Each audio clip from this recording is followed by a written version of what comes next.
Assalomu alaykum hurmatli kuzatuvchilarim, hurmatli obunachilarim. Mana yana joziba fasondagi stol stullarimiz tayyor bo'ldi. Buni sizlarga hozir to'liq obzor qilib beramiz. Nima mahsulotdan tayyorlanadi, narxlar bilan to'liq tushuntirib beramiz. Xo'p, birinchi bo'lib buni xon taxtasidan tanishtirishni boshlasak, xon taxtasining razmerlariga keladigan bo'lsak, xon taxtasi razmeri eni 90 bo'ladi. Bunaqasi uzunligi 180 cm bo'ladi. Ustki qismi laminatdan tayyorlangan. Mana ko'ribsizlar, mramorli. Hop, chetlari mana tilla rangdagi kromka urilgan zavodskoy. Yaltirab turadi.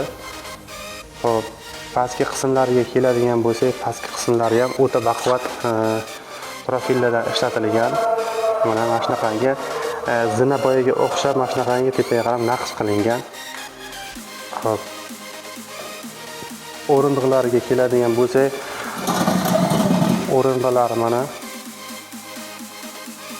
kraskasi tilla rangdagi kraskadan ishlatilgan.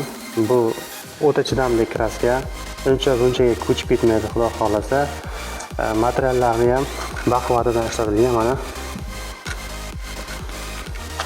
o'sha xon taxtasiga moslab ishlangan. Xudo xohlasa buni yozga darvozaxonaga bittagina olib qo'ysangizlar, mazza qilib mehmon kutishga ham juda mos tushadi. Xo'p, narxiga keladigan bo'lsak, narxlari 2.600.000 so'm. 4 talik, 6 talik, 8 talik, 12 talikgacha razmerlarni aytsalar tayyorlab beramiz. Mana bu tomonda ham tayyor.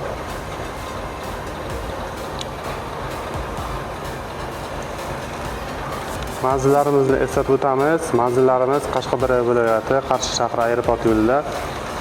Telefon raqamlarini pastga qoldiramiz. Xudo xolasa shahar ichiga dasturga qilib beramiz. Viloyatlarga kelishlari.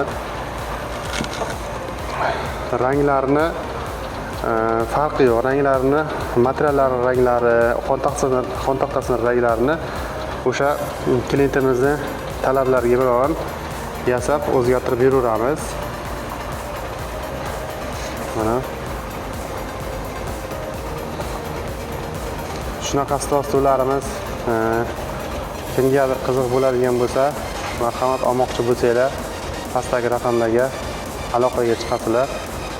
Chiroyli narxda yetkazib tayyorlab beramiz. Xo'p, obunachilarimiz, videolarimiz yoqqan bo'ladigan bo'lsa, mana shunaqangi kanalimizning rivoji uchun bittadan like tugmasini bosib ketasizlar.